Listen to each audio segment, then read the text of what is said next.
ఫిబ్రవరి 19, 2026 అంటే నిన్న ఈ కింగ్ చార్ల్స్ III వాళ్ళ తమ్ముడు ప్రిన్స్ ఆండ్రూ అరెస్ట్ అయ్యారు. Former Prince Andrew was arrested today from his residence in Sandringham. Andrew is the younger brother of King Charles. ఇది ఖచ్చితంగా మామూలుగా చిన్న విషయం అయితే కాదు. ఎందుకంటే అసలు ఈ బ్రిటిష్ హిస్టరీలోనే దాదాపు 400 ఇయర్స్ నుంచి కూడా ఒక అన్రిటన్ రూల్ అయితే ఉంది, ఈ రాయల్ ఫ్యామిలీని ఎవ్వరు కూడా టచ్ చేయకూడదు అని.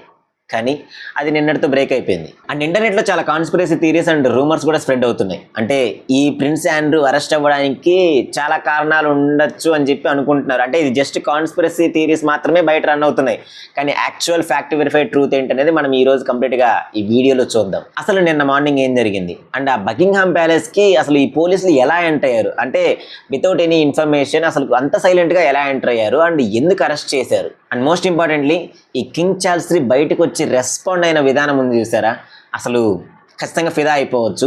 ఆ విషయంలో మాత్రం అసలు అది అతను ఏం చెప్పాడు ఏంటనేది కూడా మనం కంప్లీట్గా ఈ వీడియోలో డీకోడ్ చేద్దాం. Welcome to మెట్వర్డ్స్.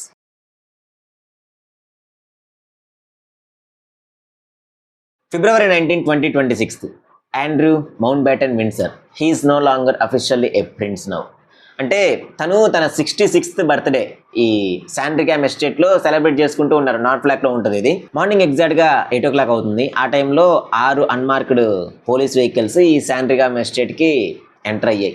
అండ్ పోలీస్ వాళ్ళు అంటే ఇక్కడ ఎక్కడా కూడా హై డ్రామా హై టెన్షన్ లాంటివి ఏమీ లేవు, జస్ట్ వెళ్ళారు, ఈ ప్రిన్స్ ఆండ్రూని క్యాప్చర్ చేశారు, అరెస్ట్ చేసుకొని తీసుకెళ్ళిపోయారు. That is what actually happened. And arrest చేసిన వెంటనే అతన్ని ఎల్షామ్ పోలీస్ స్టేషన్కి తీసుకెళ్ళిపోయారు. ఆల్మోస్ట్ 12 hours పాటు ఇంట్రాగేషన్ అయితే కొనసాగుతూనే ఉంది. And at the same time బెర్క్షైర్లో ఉన్న తన ఫార్మర్ రెసిడెన్స్ అది కూడా సర్చ్ టీం వాళ్ళ సర్చ్ ఆపరేషన్ వాళ్ళు వెళ్ళి సర్చ్ చేశారు. And now comes the main part. ఇక్కడ మనం క్లియర్గా అర్థం చేసుకోవాల్సిన విషయం ఏంటంటే అంటే ఇంటర్నెట్లో చాలా రూమర్స్ అండ్ కాన్స్పిరసీ థియరీస్ మాత్రం వినపడుతున్నాయి. అంటే ఈ ప్రిన్స్ ఆండ్రూ ఈ హ్యూమన్ ట్రాఫికింగ్ వల్ల కానీ లేకపోతే సెక్సువల్ అబ్యూజింగ్ అంటే ఎప్స్టీన్ ఫైల్స్లో మనం చూసాం కదా, దాని వల్ల కానీ అరెస్ట్ అయ్యారేమో అని చెప్పి ఇవన్నీ కూడా కాన్స్పిరసీ థియరీస్ మాత్రమే ఈ ఇంటర్నెట్ లో వైరల్ అయ్యేవన్నీ కూడా. కానీ that's not actually the legal reason. అంటే అది జస్ట్ పైన కనిపించే రూమర్స్ మాత్రమే, దానికి వెనకాల చాలా ఉంది. ఆ చాలా ఏంటనేది ఇప్పుడు చూద్దాం.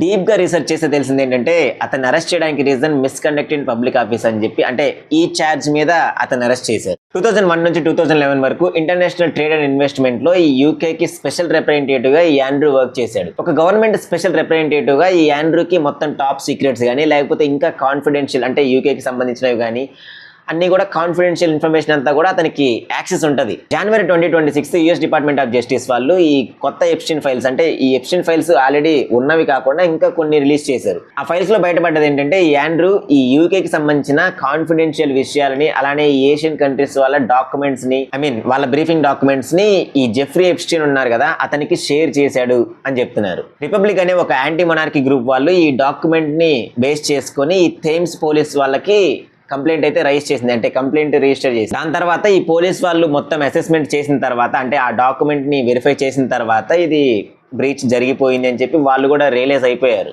యూకే లా ప్రకారం మిస్కండక్ట్ ఇన్ పబ్లిక్ ఆఫీస్ కి మాక్సిమం సెంటెన్స్ లైఫ్ ఇంప్రిజన్మెంట్ ఉంటుంది. సో ఇది సెక్షువల్ అబ్యూస్ వల్ల కానీ లేకపోతే ఈ హ్యూమన్ ట్రాఫికింగ్ వల్ల కానీ తను అరెస్ట్ అవ్వలేదు, నేషనల్ సెక్యూరిటీ అండ్ కరప్షన్ వల్ల అరెస్ట్ చేయాల్సి వచ్చింది. అండ్ దాని గురించి కూడా ఇన్వెస్టిగేషన్ జరుగుతూ ఉంది. అంటే 12 hours వరకు ఇన్వెస్టిగేషన్ జరిగింది. ఇంకొక ఇంట్రెస్టింగ్ థింగ్ ఏంటంటే ఈ ప్రిన్స్ ఆండ్రూ అరెస్ట్ గురించి కింగ్ చార్ల్స్ IIIకి తెలుసా అని అంటే the straight answer is no. ఎందుకంటే అసలు అతనికే కాదు ఆల్మోస్ట్ ఎవరికి కూడా ఈ విషయం గురించి ఈ అరెస్ట్ గురించి ఎవరికి తెలియదు. అండ్ ఓన్లీ ఈ యూకే హోమ్ ఆఫీస్ ఉంటుంది కదా ఆ ఆఫీస్కి తెలియడము అండ్ ఇతన్ని అరెస్ట్ చేయడానికి గ్యాప్ మధ్యలో 30 minutes మాత్రమే ఉంది. అంటే మీరు ఇంకా అర్థం చేసుకోవచ్చు అసలు ఇది ఎంత కాన్ఫిడెన్షియల్గా ఈ పోలీస్ వాళ్ళు ఇన్వెస్టిగేషన్ చేశారు అండ్ దీన్ని ముందుకు తీసుకెళ్లారు అనేది. తర్వాత ఈ విషయం గురించి అందరికీ తెలిసిపోయింది కదా, అంటే యూకేలో ఉండే ప్రజలందరికీ ప్రపంచం మొత్తానికి తెలిసిపోయింది. అండ్ కింగ్ చార్ల్స్కి తెలియకుండా ఉంటుందా, అతనికి కూడా తెలిసిపోయింది. అండ్ అతను చెప్పిన మాటలు వింటే అసలు అందరూ కూడా షాక్ అయిపోయారు. అంటే షాక్ అంటే నేను కూడా షాక్ అయిపోయాను. అసలు I felt very grateful for that. అంటే తను ఒక స్టేట్మెంట్ ఇచ్చారు, డలా మస్ట్ టేక్ ఇట్స్ కోర్స్. ఆయన థేమ్స్ వ్యాలీ పోలీస్ వాళ్ళకి నా సపోర్ట్ మీకు ఎప్పుడూ ఉంటుంది, మీరు మీ పని మీరు చేసుకుంటూ వెళ్ళండి, ముందుకెళ్ళండి అని చెప్పి ఆయన చెప్పారు. ఆయన ఒక స్టేట్మెంట్ ఇచ్చారు. And UK prime minister Keir Starmer కూడా nobody is above the law అని చెప్పి ఆయన కూడా ఒక స్టేట్మెంట్ ఇచ్చారు. And Epstein victim Giuffre family నుంచి కూడా ఒక ప్రెస్ నోట్ అయితే వచ్చింది, థ్యాంక్ యూ యూకే పోలీస్ అని చెప్పి వాళ్ళు కూడా ఒక ప్రెస్ నోట్ రిలీజ్ చేశారు. అండ్ మొత్తానికి అరెస్ట్ చేశారు. అండ్ తర్వాత ఏం జరిగింది, థేమ్స్ వ్యాలీ పోలీస్ వాళ్ళు అరెస్ట్ చేసి అతని పోలీస్ స్టేషన్ తీసుకెళ్లారు. తర్వాత ఒక 12 అవర్స్ ఇన్వెస్టిగేషన్ జరిగింది. ఇన్వెస్టిగేషన్ దీని గురించి, అంటే ఈ కాన్ఫిడెన్షియల్ ఇన్ఫర్మేషన్ గురించి ఇన్వెస్టిగేషన్ అంతా కూడా చేశారు.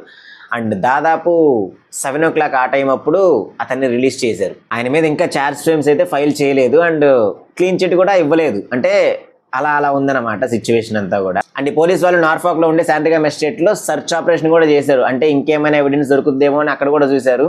అంటే ఇంకా ఇన్ఫర్మేషన్ అయితే ప్రాపర్గా రాలేదు, కానీ ఇంకేదైనా ఇన్ఫర్మేషన్ వస్తే నేను ఫర్దర్గా ఫుల్ లెంత్ ఒక వీడియో చేసి నేను ఇస్తాను. కానీ ఒక విషయం ఏంటంటే, పాపం నిన్న prince Andrew birthday February 19th 1960s పుట్టాడు అతను. 1960లో పుట్టాడు. పాపం అతని బర్త్డే అంతా కూడా పోలీస్ స్టేషన్లో సెలబ్రేట్ చేసుకున్నట్టుంది అతను. కానీ అతను చేసిన తప్పులైతే మామూలు తప్పులు కాదు కదా. అసలు చిన్న పిల్లల్ని మనం చూసే ఉంటాం కదా ఈ ఎప్స్టీన్ ఫైల్స్ విషయంలో. అంటే ఆ ఫోటోగ్రాఫ్స్ కానీ ఇవన్నీ చూసాం కదా అతను ఎలాంటి పనులు చేశాడని. అండ్ ఇంకో దరిద్రమైన విషయం ఏంటంటే, అంటే అది అంతకంటే మించిన దరిద్రమైన విషయం ఇంకోటి ఉండదు. ఇంకా మనము చెప్పుకోవాలి అనుకుంటే ఈ కాన్ఫిడెన్షియల్ విషయాలన్నీ కూడా, అంటే ఒక కంట్రీకి సంబంధించిన కాన్ఫిడెన్షియల్ విషయాలన్నీ కూడా ఇట్లా ఒక దరిద్రుడికి షేర్ చేస్తున్నారు చూస్తారా. అంటే ఇంకా మనము పర్లేదు అన్ని తన్నే తప్పలేదు అనిపిస్తుంది. సరే, మొత్తానికైతే వీడియో ఇది. అతని అరెస్ట్ గురించి ఒక క్లారిటీ వచ్చింది అనుకుంటున్నాను. అంటే ఇంటర్నెట్లో మాత్రం చాలా రూమర్స్ అయితే స్ప్రెడ్ అవుతున్నాయి, హ్యూమన్ ట్రాఫికింగ్ వల్ల కానీ లేకపోతే ఈ జెఫ్రీ ఎప్స్టీన్ వల్ల వేరే వేలో వెళ్ళిపోతుంది.